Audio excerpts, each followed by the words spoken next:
All right, so yeah, we're still in attributes of God. And once again, we're actively seeking and accurately understanding who God is will promote high and holy living. Every aspect of our lives are reflective of our view of God. And tonight we're going to be talking about God's power and how He's all-powerful. And that definitely promotes a high view of God, if we understand it correctly. An accurate understanding of God is foundational to how we know Him, worship Him, serve Him, and become more like Him. All right, let's get into it. So, the omnipotence of God. Charles Hodge, I decided I'd start us off with a quote instead of ending them with them. There's a lot of quotes in here actually, though. We can do very little. God can do whatever He wills. We, beyond very narrow limits, must use means to accomplish our ends. With God, means are unnecessary. He wills, and it is done. He said, "Let there be light," and there was light. He, by volition, created the heavens and the earth. At the volition of Christ, the wind ceased, and there was a great calm. By an act of His will, He healed the sick, opened the eyes of the blind, and raised the dead. This simple idea of the omnipotence of God, that He can do without effort and by volition whatever He wills, is the highest conceivable idea of power, and is that which is clearly presented in Scriptures. So, Charles Hodge definitely, I think, had a very good, at least foundational understanding of the power of God. And the simple fact that He did not need any type of means. It wasn't God needing a tool or anything like that. It was God was able to do, and is able to do whatever He desires, simply because He is God. Not because He has better tools, not because He has better whatever you want to call it, but He can do it just simply because He is God. I can't remember who it was that had said it, but God possesses all power. So even what we have in our human power and ability is ultimately just something that God has given us. It's through God that we have that power. Even Satan, that his power is only given to him by God. It's only by God that he even has power. Somebody had said that even Satan is God's Satan. Like, he is the one that empowers him to do whatever he can do. If God wanted to completely do away, He would have absolutely no power. So moving forward, Jeremiah 32:26 says, "The word of the Lord came to Jeremiah, Behold, I am the Lord, the God of all flesh. Is anything too hard for me?" So is there anything outside of God's power? And we would say, well, God's power is without limits, right? He can do whatever He wants. There's no bounds to His power. And what we mean by that is that He carries out whatever He desires. Okay? In another sense, nothing's too complicated for God. Nothing's too difficult for Him to accomplish. He can do whatever, however He wants. And of course, we know ultimately He can do what man cannot, which is to save sinners. And that is definitely a power that we can glory in God, knowing that we don't have that. Ephesians 3:20 says, "Now to Him who is able to do far more abundantly than all that we ask or think, according to the power at work within us, to Him be the glory in the church and in Christ Jesus throughout all generations, forever and ever. Amen." So this, puts puts God's power up there, but it also, I think, reveals a lot about man, how we have a low view of Him because we ask of things that He could do so much more for us. we can't even ask of the right things because He is more than capable to give us even, more than what we ask for, abundantly more than, what we could ever dream of. So our view of God is often lacking the correct expanse of His power. Like it's hard to even comprehend how much power God has. And going through the study, looking at a few different things, I really ran across some things I've read them before, I know, because I've read these material before, but things that jumped out that never really had given a lot of thought, just because there's so much. Like sometimes I'll read and something will pop into my mind, and I'll be thinking about that while I'm reading the words on the page, and then I'll get 2 or 3 pages down the road, and I'm like, okay, I finally think I got that last concept, and I'm like, oh, what did I just read? 2 pages full. So going back through it again, looking at the power of God is something that and I said it probably about all the attributes that we need to revisit often.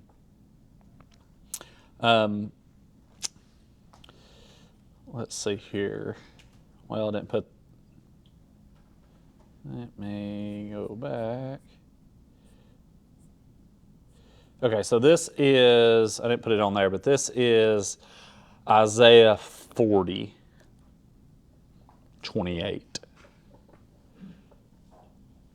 Yeah. Says, have you not known? Have you not heard? The Lord is the everlasting God, the creator of the ends of the earth. He does not faint or grow weary.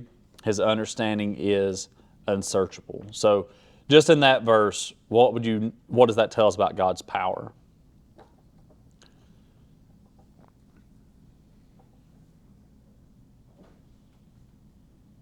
It's inexhaustible. Yeah, exactly. His power is inexhaustible. It cannot run out. He does not grow tired. We do something, it drains us. Well, our power is limited very much so. But He never grows tired. He gives power to the faint. And to him who has no might, He increases strength. Even youth shall faint and be weary, and young men shall fall exhausted. But they who wait for the Lord shall renew their strength.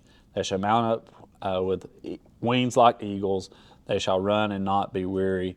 They shall walk and not be faint. Only because of God that has that power. Okay. So it's not going to diminish over time. It's not going to get tired. And in that, He's also able to give help, give power to the feeble, to mankind. It's just like it's the same thing kind of as we love because He first loved us. We only have power because God gives it to us. And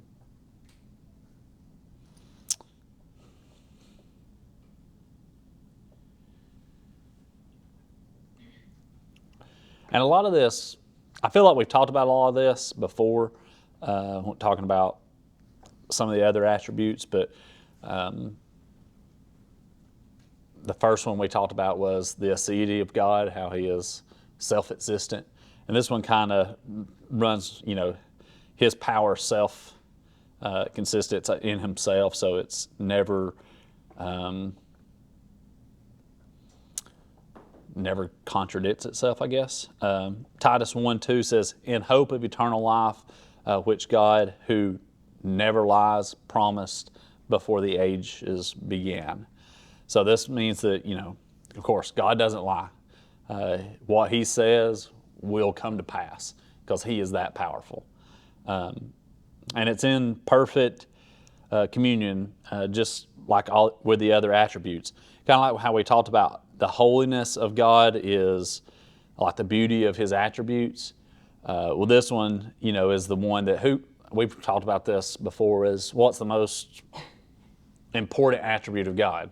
We talked about, holiness. We listed a few of them, and I suggested that it was the sovereignty of God, because who cares if He's all loving or if He's got love, but He can't control everything that's going on.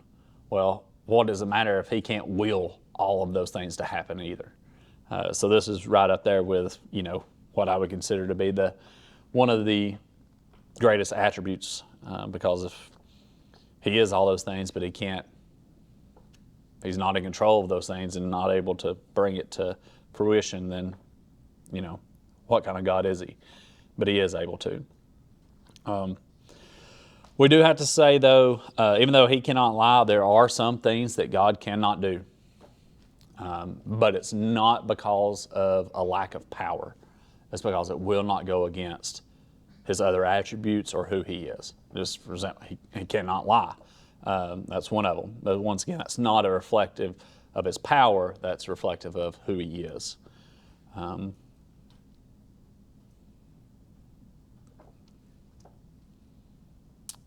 Let's see here.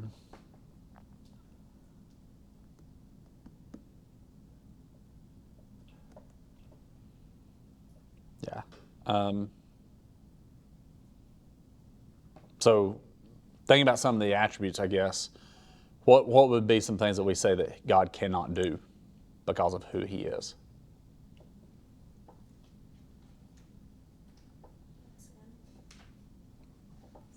Sin. Yeah. Can't sin. He is holy. Can't change. Yeah. That is the attribute, immutability. He can't be unjust. Can't be unjust. What'd you say? Yeah, that was one that kind of popped in my mind. He can't be unjust. He is faithful. He cannot go against his own character. Yeah, and once again, all of those are not because he's not powerful enough. It's just because he can't do it. He cannot go against his own character. All right, let's see here. Okay, so nope. There we go. Okay. Here's another quote. This one's by Stephen Charnock. The power of God is that ability and strength whereby he can bring to pass whatever he please, whatsoever his infinite wisdom may direct, and whatsoever the infinite purity of his will may resolve. As holiness is the beauty of all God's attributes, so power is that which gives life and action to all the perfections of his divine nature. How vain would be the eternal counsels if power did not step in to execute them? Without power, his mercy would be but feeble pity. I think that's what it should have been there. His promises an empty sound, his threatenings a mere scarecrow. God's power is like himself, infinite, eternal, incomprehensible. It can neither be checked, restrained, nor frustrated by the creature. That was another one. Like these old guys sat down and really thought about the power of God. And don't see a lot of that now. Everybody just quotes them. Instead of actually sitting down and thinking about this stuff themselves. But yeah, like I was kind of saying earlier, if he didn't have the power to execute all these characteristics of himself, then all the mercies, the grace, what kind of God would he be? Y'all got any questions or concerns right now? We're about to, if you have your Bible, turn to Psalms 18, and then also find Job 38. Job's kind of the one I always think about whenever I think about God's power.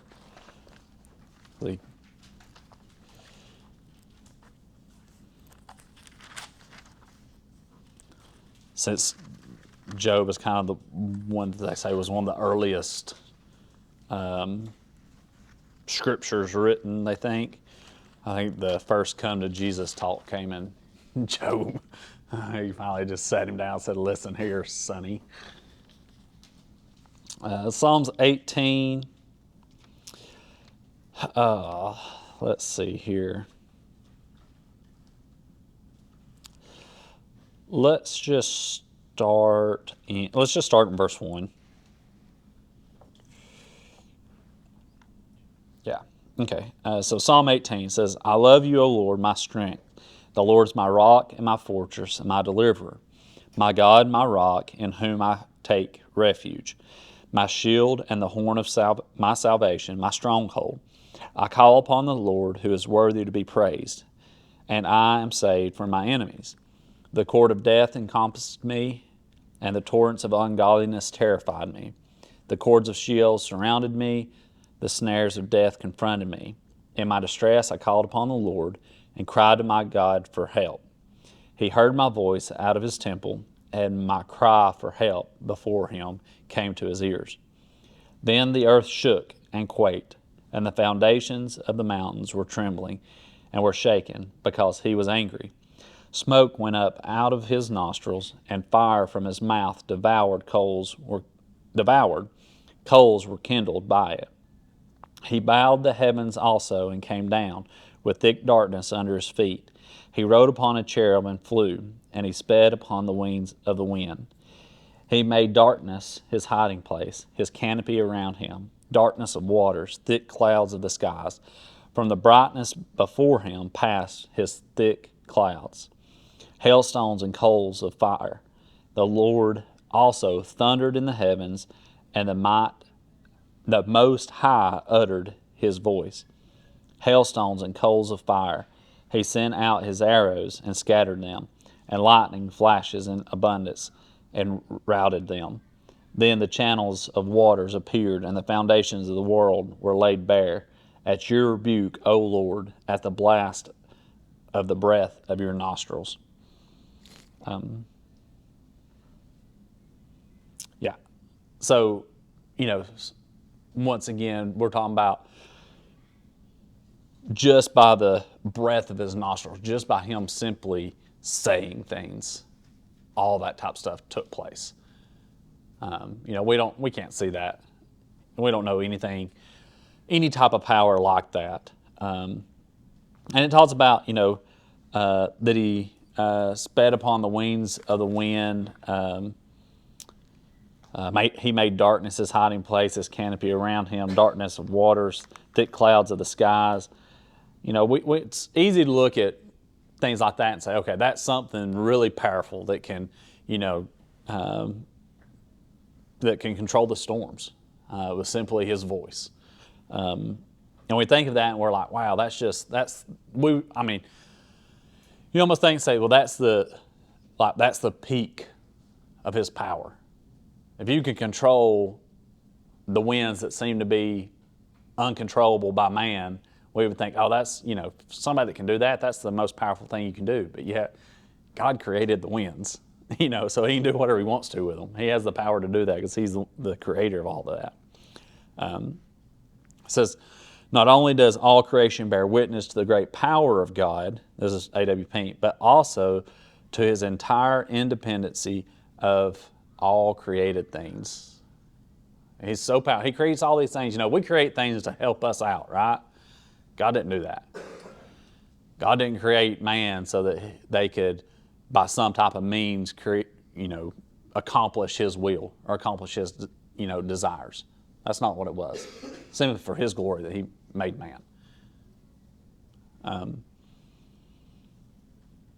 He is completely independent. Does not need us at all. Go to Job 38. This is the come to Jesus talk, I feel like was the first one in recorded history, I guess.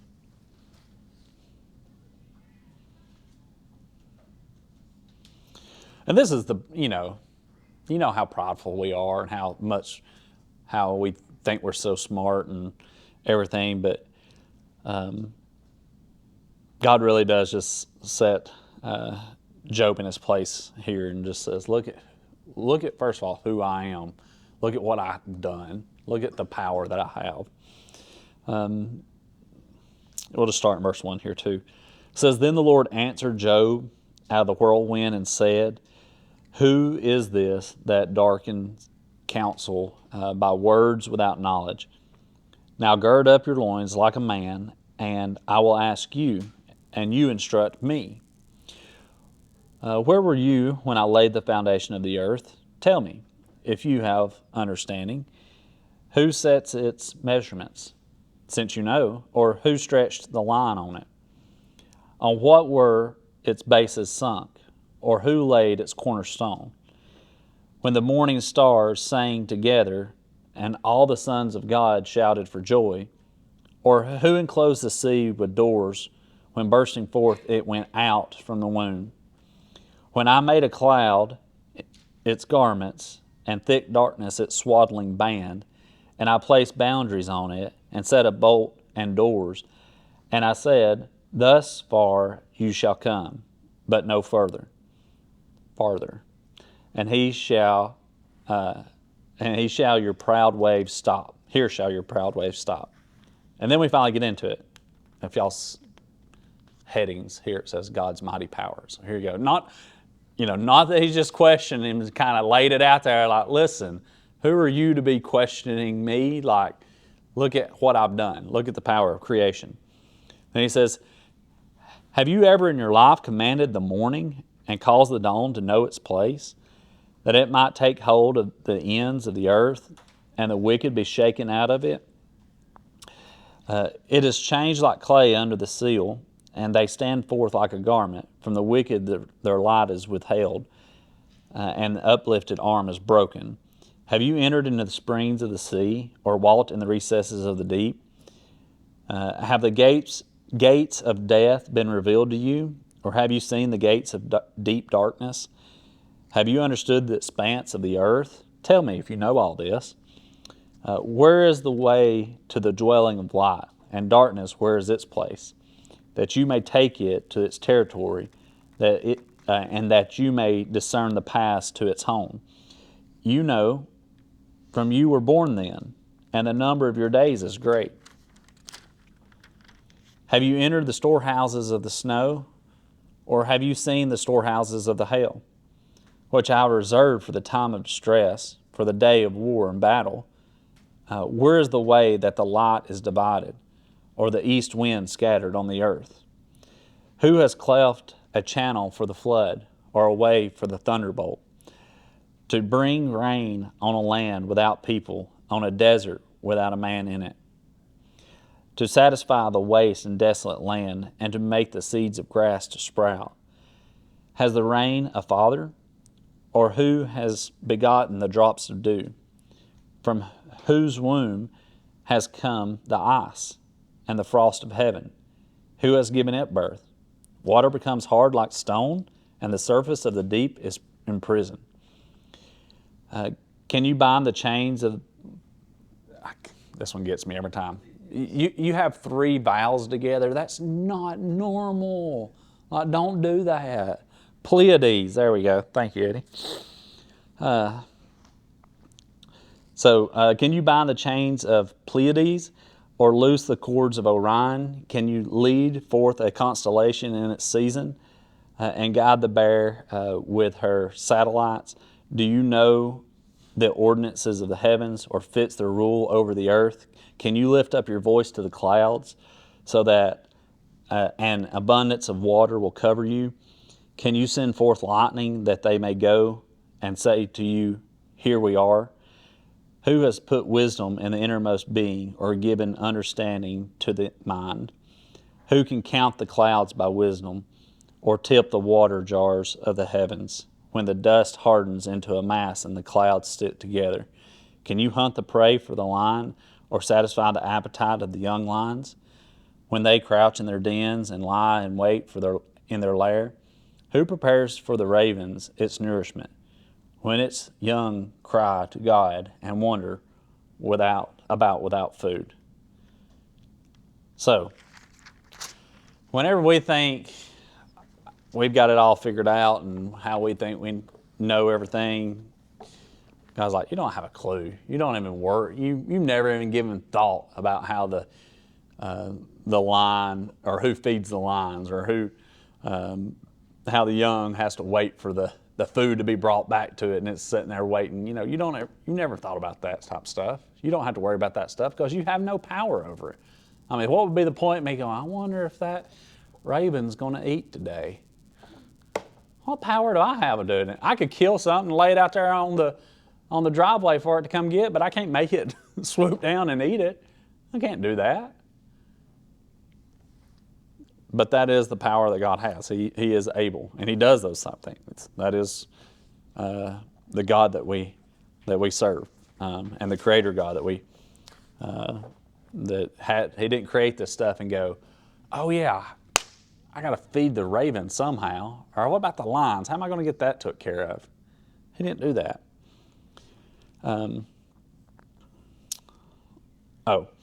Habakkuk 3:2. This is one I probably haven't really sat down and seen before.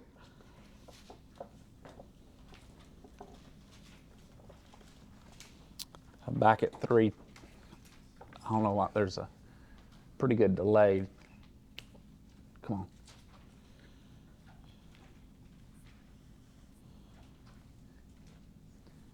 Do something.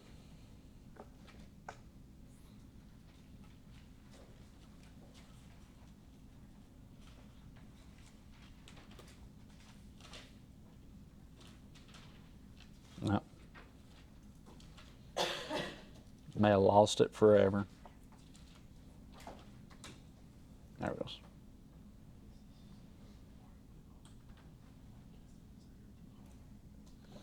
Habakkuk 3:2. All right, so, O Lord, I have heard the report of you and your work. O Lord, do I fear. In the midst of the years revive it. In the midst of the years make it known. In wrath remember mercy. God came from Teman and the Holy One from Mount Paran. His splendor covered the heavens, and the earth was full of His praise. His brightness was like the light. Rays flashed from His hands, and there He veiled His power. What does this tell us about God's power? This was the one today that I was like, He uses restraint. yeah.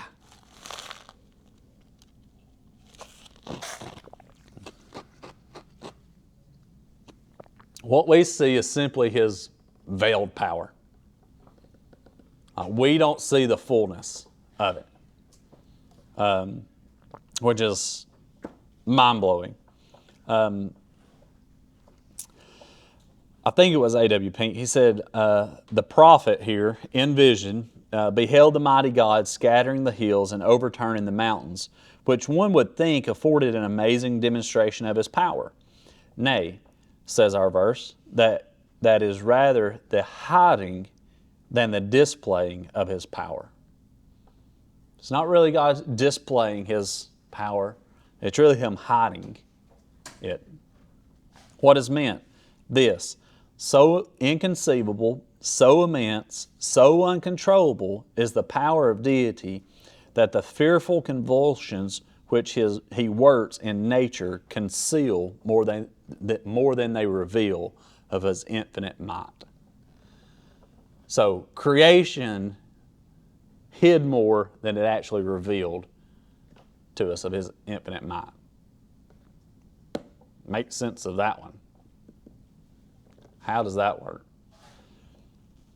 God is so much more, because, I mean, you normally go to, well, what's the most powerful thing God did? Well, creation. He created all this type of stuff. You know, you got humongous stars, and, you know, to travel around our galaxy would take billions of years. And I was like, that's just a little bit of God's power. That's just a little bit of what He can do.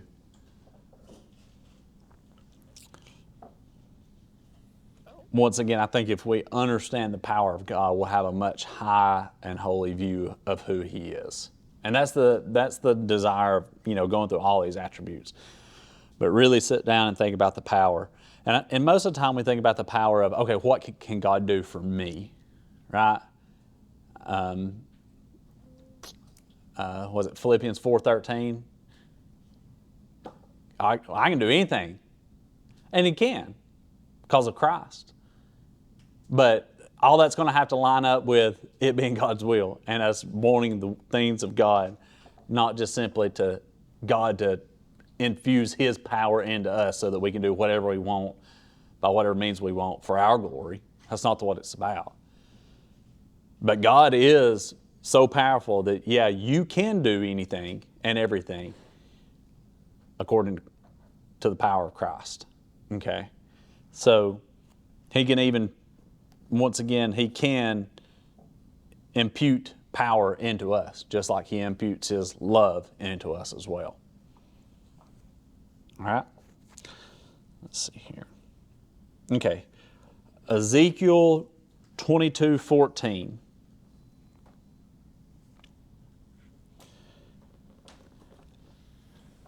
This one says, "Can your courage endure, or can your hands be strong in the days that I shall deal with you?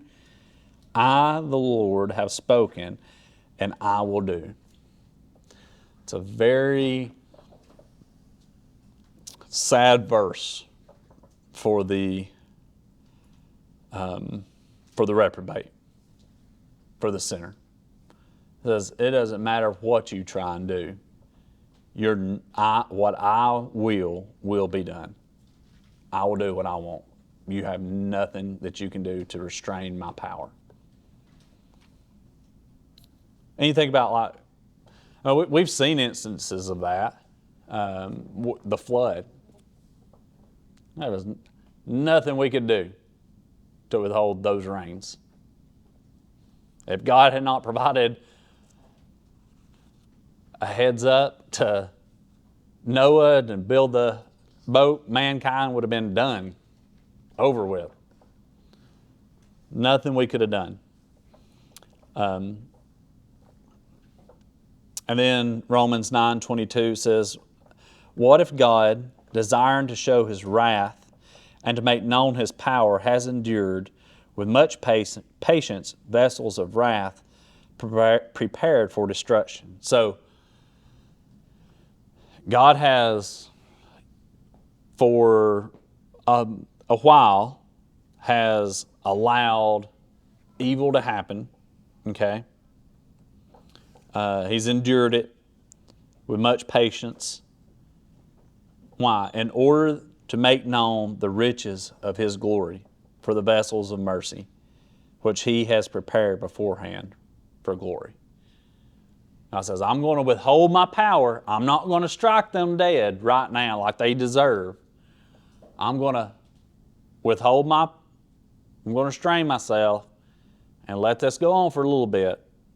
But in the end, it's going to make known the riches of his glory. It's going to really show the power of God by withholding his wrath and power on the wicked. And then you think about this, like the sinner, so patient, long-suffering for hundreds of years at times with people, right? And we say, well, that is a great restraint of power. But then you have to think, for all eternity, not are they incarcerated in hell, but somehow he supernaturally preserves their souls and body for eternal punishment. Ever burning lake of fire, he leaves them in there for them to realize, maybe I wasn't right? Maybe God is who he says he is. And that's the simple fact that he can preserve out souls. Like, we don't know of anything that's permanent, that's eternal. Like, we can't fathom that. But it's God who preserves those things. It's God who's preserved this earth for 6,000 years. It wasn't man. We're trying to destroy it, it seems like. But God's able to keep it spinning in orbit, on the right axis, all that type of stuff. Once again, just to think about that stuff, about, oh, what great power of God, but really that's just hiding. That's not really displaying all of the power of God. Okay? I think that's it.